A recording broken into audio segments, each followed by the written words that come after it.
Hello and welcome back friends. आज हम एक बहुत ही इंटरेस्टिंग टॉपिक पढ़ेंगे, why spoken English is important. क्यों स्पोकन इंग्लिश इतनी ज़रूरी है आज की लाइफ में। इस आर्टिकल के थ्रू आप 20+ वोकेबलरी वर्ड सीख सकते हो जो कि ट्रेंडिंग वोकेबलरी है। यही वोकेबलरी आप न्यूज़पेपर में पढ़ते हो, मैगजीन में पढ़ते हो, कॉम्पिटिटिव एग्जाम्स में पढ़ते हो। और इन कॉन्टेक्स्ट इन सबको सीख के बाद में हम एक्सरसाइजेस करेंगे, जैसे कि मैच द फॉलोइंग, और फिर कुछ वोकेबलरी जो कि फिल इन द ब्लैंक्स के थ्रू आप अपनी टेस्ट कर सकते हो। सो लास्ट तक बने रहिएगा, और अगर पसंद आएगा तो लाइक शेयर और सब्सक्राइब भी जरूर कीजिएगा। तो आइए शुरू करते हैं। इन टुडेज ग्लोबलाइज्ड वर्ल्ड, एक दुनिया जो कि ग्लोबलाइज्ड हो गई है आजकल की। तो ग्लोबलाइज जो है एडजेक्टिव है, एडजेक्टिव डिस्क्राइब कर रहा है कि वर्ल्ड कैसा है, globalize, something which is connected to और इन्वॉल्विंग द होल वर्ल्ड। तो आजकल के इस वैश्विक दुनिया में English has transcended transcended the boundaries of being merely a language. English ने पार कर लिया है, या इंग्लिश परे है। ट्रांसेंडेड ये एक वर्ब है, इसका मतलब होता है टू राइज अबव और टू गो बियॉन्ड लिमिट, मतलब सीमाओं को भी पार कर लेना, उसको बोलते हैं ट्रांसेंडेड। बाउंड्रीज को पार कर लिया है of being merely a language. Merely इसका मतलब होता है केवल, सिर्फ एक लैंग्वेज नहीं, बल्कि has evolved into a lingua franca. Lingua franca, और इवॉल्व हो गई है, विकसित हो गई है एक लिंगुआ फ्रैंका के रूप में। Now what is lingua फ्रैंका? ये एक नाउन है, और इसका मतलब होता है कि जैसे a common language used by people who speak different native languages. जैसे कि लोग अलग अलग भाषाएं बोलते हैं, लेकिन इंग्लिश एक ऐसी लैंग्वेज है जो कि एक साझा भाषा बन गई है, कॉमन लैंग्वेज बन गई है। ठीक है, तो इंग्लिश अभी इवॉल्व हो गई है आजकल की दुनिया में, ग्लोबलाइज्ड वर्ल्ड में इंग्लिश इवॉल्व हो गई है, विकसित हो गई है एक साझा भाषा के रूप में। A common medium connecting people from diverse linguistic backgrounds. Diverse होता है अलग अलग, विभिन्न, डिफरेंट, और लिंग्विस्टिक होता है related to language. Linguistic related to languages, background से पृष्ठभूमि। तो ये एक कॉमन मीडियम बन गई है जो कि कनेक्ट करती है, जोड़ती है लोगों को जो कि अलग अलग लैंग्वेजेस बोलने वाले बैकग्राउंड से आते हैं। एक बार अब ये सेंटेंस पूरा पढ़ लेते हैं। In today's globalised world, English has transcended the boundaries of being merely a language and has evolved into a lingua franca, a common medium connecting people from diverse linguistic backgrounds. सो कहने का मतलब है कि English अब केवल एक normal सी भाषा, केवल एक भाषा नहीं है, बल्कि वो इवॉल्व हो गई है, विकसित हो गई है, एक साझा भाषा बन गई है जो कि अलग अलग मीडियम्स, अलग अलग लैंग्वेजेस के लोग होते हैं उनको भी जोड़ने का काम करती है। The ability to articulate one's thoughts fluently in English has become a prerequisite for academic success, professional advancement. अब आगे बढ़ते हैं। द एबिलिटी टू आर्टिकुलेट, तो आर्टिकुलेट होता है कि क्लियर तरीके से अपने विचारों को व्यक्त करना। ठीक है, articulate, it is a verb, to express ideas clearly and effectively. तो ये वाली एबिलिटी होना, क्षमता होना, one's thoughts fluently in English, की अपने विचारों को हम फ्लुएंट तरीके से बिना अटके हुए इंग्लिश में व्यक्त कर सके, हैज बिकम, ये बन गया है, अ pre requisite for academic success, professional advancement and social mobility. तो ये आना कि हम आर्टिकुलेट हैं, मतलब आर्टिकुलेट कर सकते हैं अपने विचारों को फ्लुएंटली, और वो भी इंग्लिश लैंग्वेज में, ये तो एक जरूरी चीज बन गई है।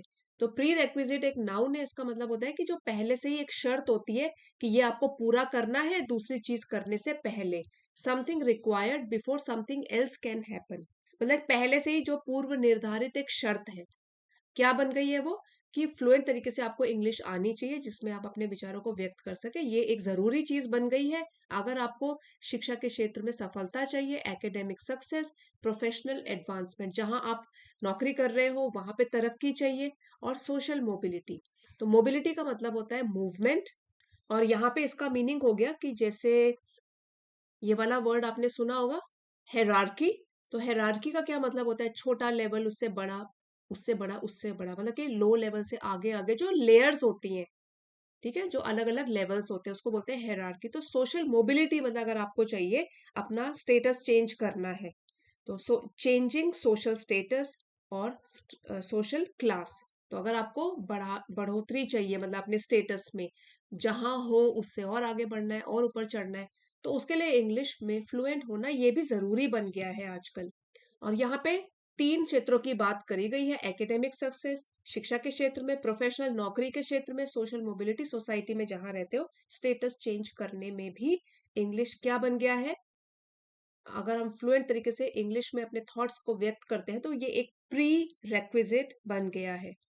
Whether it is a job interview, a business presentation, और a casual interaction in a multicultural environment. तो ये तो अभी ऐसे, ये सेंटेंस अभी खत्म नहीं हुआ है, आधा सेंटेंस है कि चाहे वो हो कोई जॉब के लिए इंटरव्यू, या कोई बिजनेस में आप प्रेजेंटेशन दे रहे हो लोगों के सामने, या केवल एक कैजुअल मींस इनफॉर्मल, अनौपचारिक तरीके से बातचीत कर रहे हो एक ऐसे एनवायरनमेंट में, ऐसे माहौल में जो कि मल्टीकल्चरल है, जिसमें कि अलग अलग कल्चर से लोग शामिल हैं। तो इन सारे 3 सिनेरियोज में spoken English serves as a bridge of communication.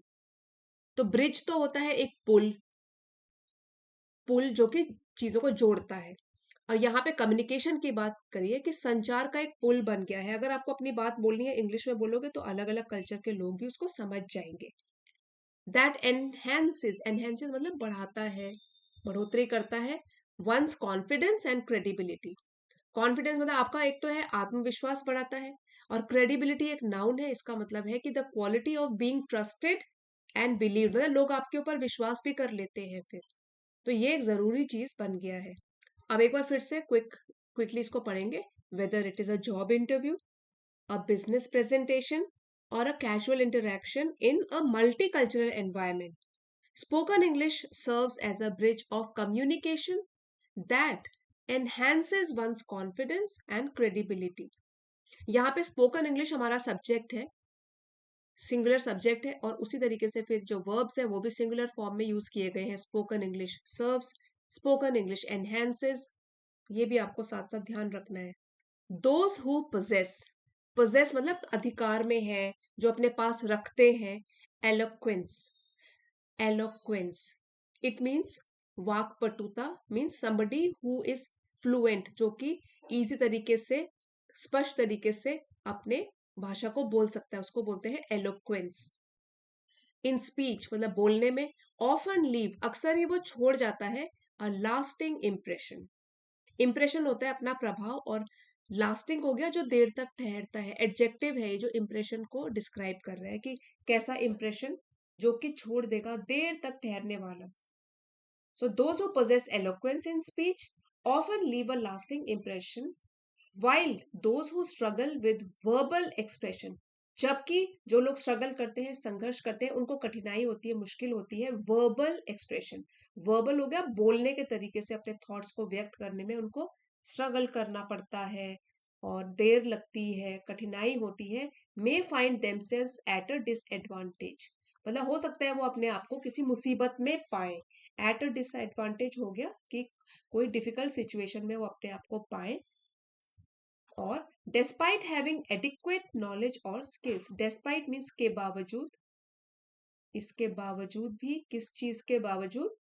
adequate means पर्याप्त, चाहे उनके पास नॉलेज है, बहुत ज्यादा ज्ञान है, या स्किल्स है, कौशल है, उसके बावजूद भी हो सकता है अपने आप को मुसीबत में पाए अगर बात आती है कि वो अपने आप को वर्बली एक्सप्रेस नहीं कर पाते, इंग्लिश में नहीं बोल पाते। और इसी के ऑपोजिट अगर दोज हु पोजेस एलोक्वेंस, जो कि फ्रीली बात कर पाते हैं, इंग्लिश में अपने थॉट्स को व्यक्त कर पाते हैं, तो वो अक्सर ही लोगों के ऊपर देर तक रहने वाली छाप छोड़ जाते हैं। Moreover, spoken English plays a pivotal role in developing one's overall personality and employability employability quotient. तो मोर ओवर एक एडवर्ब है और ये हम तब यूज करते हैं जब हमको किसी पॉइंट के आगे और भी पॉइंट जोड़ने हो। जैसे अभी हमने कुछ पॉइंट ऊपर पढ़े, उसके अलावा और भी कुछ बताना हो तो मोर ओवर हम एडवर्ब यूज कर सकते हैं कि मोर ओवर इसके अलावा भी स्पोकन इंग्लिश जो है वो निभाती है एक पिवटल। सो पिवटल एक एडजेक्टिव है, इसका मतलब है वेरी इंपॉर्टेंट, महत्वपूर्ण भूमिका निभाती है। रोल मीन्स भूमिका, किस चीज में अच्छी भूमिका या इंपॉर्टेंट भूमिका निभाती है, डेवलप करने में, विकसित करने में किसी भी व्यक्ति की ओवरऑल पूरी पर्सनैलिटी, पूरे व्यक्तित्व को निखारने में। एंड एम्प्लॉयबिलिटी कोशेंट, नाउ आपको एम्प्लॉयमेंट तो पता है ना, रोजगार, तो एम्प्लॉयबिलिटी कोशेंट जो हो गया ये एक नाउन फ्रेज है। इसका मतलब हो गया कि the measure of how employable और job ready a person is, मतलब आप रोजगार के लिए कितना तैयार हो। तो ये वाला जो क्वेश्चन है, ये जो मापदंड है रोजगार योग्यता, इसके मापदंड भी क्या करती है, डेवलप करती है। फिर से पढ़ लेते हैं। Moreover spoken English plays a pivotal role in developing one's overall personality and employability question. तो आपकी एक तो पर्सनैलिटी को और निखारती है और आपको रेडी करती है एम्प्लॉयमेंट के लिए। रोजगार योग्यता जिस मापदंड पर मेजर की जाती है उसको भी बढ़ाती है। तो यहाँ पे स्पोकन इंग्लिश है हमारा सब्जेक्ट, सिंगुलर में है तो सिंगुलर प्लेस है, वर्ब जो है सिंगुलर फॉर्म में यूज किया गया है।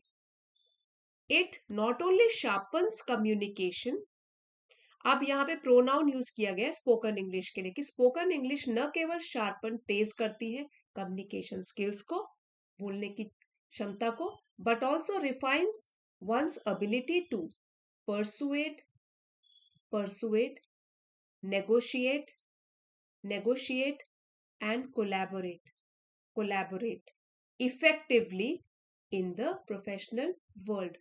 तो न केवल ये आपके कम्युनिकेशन स्किल्स को शार्पन करती है, बढ़ाती है, बल्कि और भी निखारती है आपकी एबिलिटी, आपकी या किसी भी व्यक्ति की क्षमता को कि वो और अच्छे तरीके से परसुएड, यहाँ ये वर्ब है, ये तीनों के तीनों वर्ब है, परसुएड, नेगोशिएट, कोलैबोरेट, ताकि वो इफेक्टिव, असरदार तरीके से परसुएड कर सके, लोगों को मना सके। सो परसुएड मीनिंग हो गया to make someone agree to do something by reasoning और इन्फ्लुएंस। तो लोगों को किसी चीज के लिए मनाने की क्षमता और भी निखर जाती है। नेगोशिएट होता है वैसे तो सौदेबाजी करना, वैसे आप ऐसे बोल सकते हो कि कोई चीज को डिस्कस करना ताकि एक अग्रीमेंट में पहुंचा जा सके, बातचीत करना, ठीक है। और कोलैबोरेट हो गया कि लोगों के साथ सहयोग करके किसी कॉमन गोल की तरफ आगे बढ़ना, तो सहयोग करना बोल सकते हो, to work together with others to achieve a common goal, उसको बोलते हैं कोलैबोरेशन। तो कोलैबोरेट, ये सारी एबिलिटीज जो है रिफाइन कर लेती है अगर आप स्पोकन इंग्लिश अच्छी तरीके से बोल पाते हो। और आपके प्रोफेशनल वर्ल्ड की बात करी गई है, जहां पे आप नौकरी करते हो उस दुनिया में, आपकी पेशेवर दुनिया में, तो आप ये वाली जो इंपॉर्टेंट क्वालिटीज होती है, इसमें आप की एबिलिटीज में और भी निखार आता है।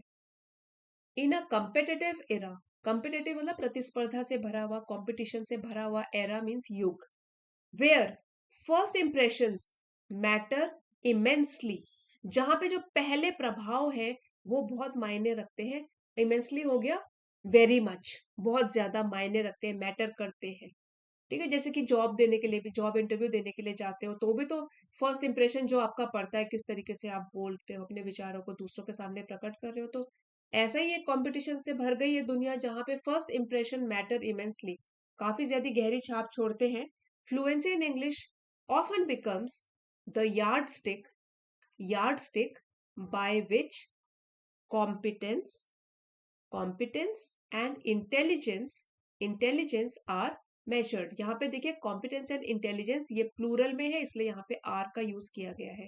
तो ऐसी दुनिया में इंग्लिश में फ्लुएंसी होना अक्सर ही बन जाता है एक यार्ड स्टिक।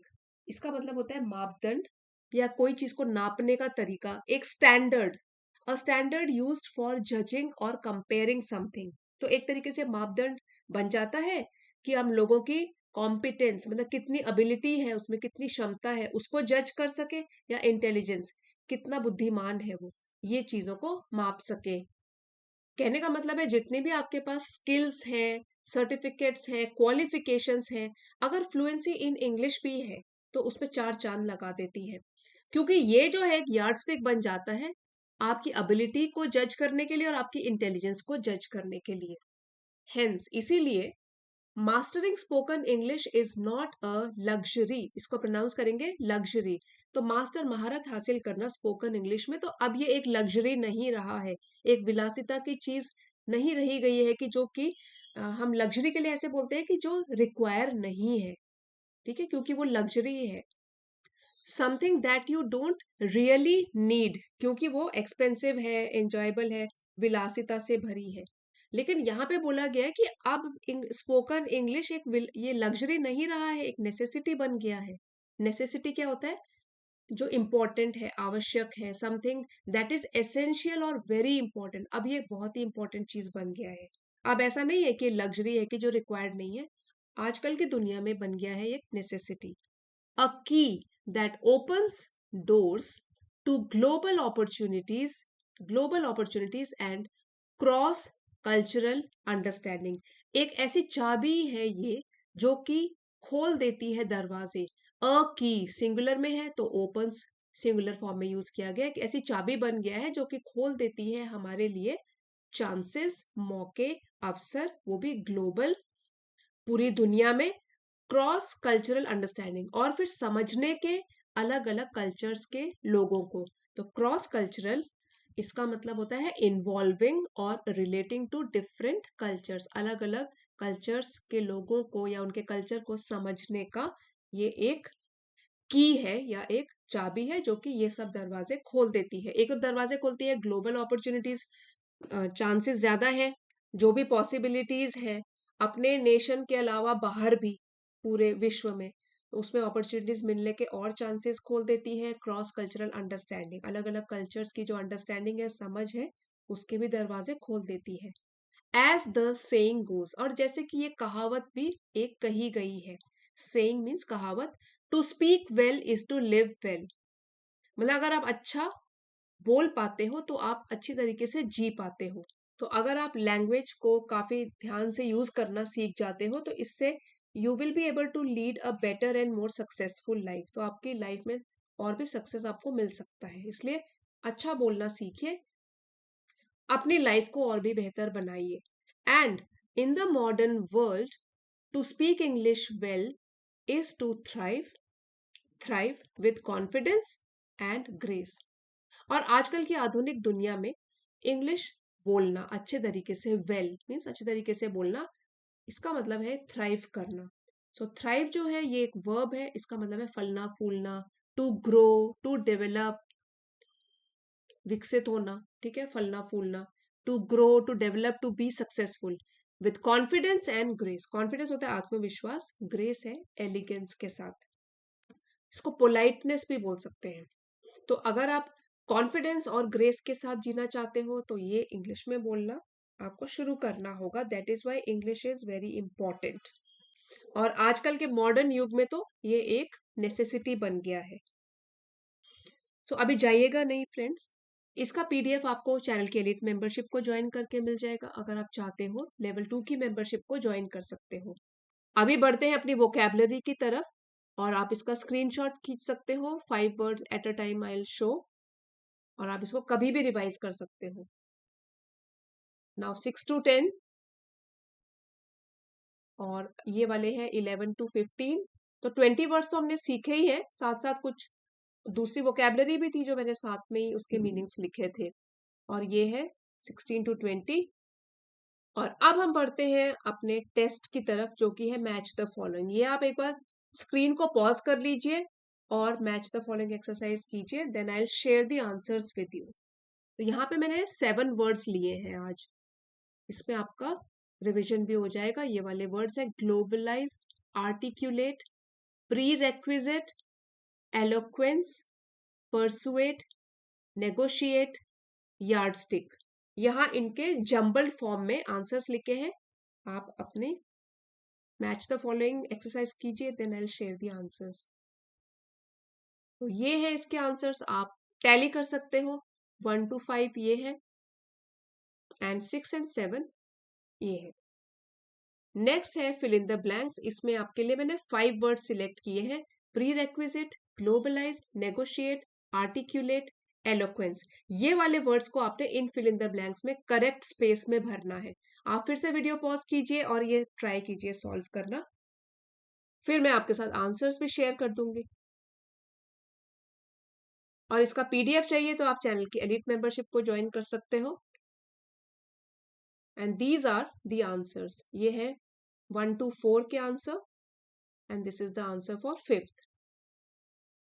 ऐसे वीडियो रोज आपके लिए जिसमें कि वोकैबलरी होती है, कुछ एक्सरसाइजेस होती हैं, रोज इस चैनल पे शेयर होती हैं। आप चाहते हो चैनल को सब्सक्राइब कर सकते हो, और इस वीडियो को आप हाइप भी कर सकते हो।